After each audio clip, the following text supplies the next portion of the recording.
ಹರೇ ಕೃಷ್ಣ. ಶ್ರೀಮದ್ ಭಗವದ್ಗೀತಾ ಅಧ್ಯಾಯ 9 ರಾಜ್ಯವಿದ್ಯಾ ರಾಜ್ಯಗುಹ್ಯ ಯೋಗ ಶ್ಲೋಕ 10. ಮಯಾಧ್ಯಕ್ಷೇಣ ಪ್ರಕೃತಿ ಸೂಯತೆ ಸಚರಾಚರಂ ಹೇತು ನಾನೇನ ಕೌಂತೆಯ ಜಗತ್ ಪರಿವರ್ತತೆ. ನಾನೇ ಅಧ್ಯಕ್ಷನಾಗಿದ್ದು ನನ್ನ ಅಪ್ಪಣೆಯಂತೆ ಪ್ರಕೃತಿಯು ಚರಾಚರ ಜಗತ್ತನ್ನ ಹೊರಹೊಮ್ಮುತ್ತದೆ.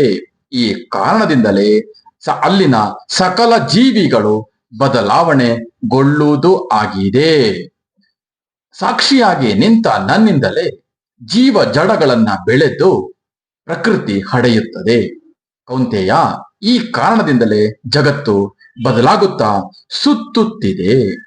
ಜಗತ್ತನ್ನ ಸೃಷ್ಟಿ ಮಾಡಲು ಬೇಕಾದ ಮೂಲ ದ್ರವ್ಯ ಜಡ ಪ್ರಕೃತಿ ಮತ್ತು ಅದಕ್ಕೆ ಆಹಾರ ಕೊಡುವುದು ಜಡ ಪ್ರಕೃತಿಯ ಮಾನಿನಿಯಾದ ಚೇತನ ಪ್ರಕೃತಿ ಲಕ್ಷ್ಮಿ.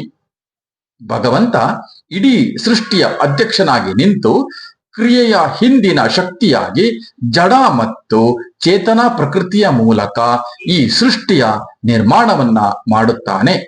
ಪ್ರಪಂಚದಲ್ಲಿರುವ ಪ್ರತಿಯೊಂದು ವಸ್ತುವಿನಲ್ಲೂ ಕೂಡ ಒಂದು ವಿಶಿಷ್ಟ ಶಕ್ತಿಯಾಗಿ ಭಗವಂತ ತುಂಬಿದ್ದಾನೆ. ಹರೇ ಕೃಷ್ಣ.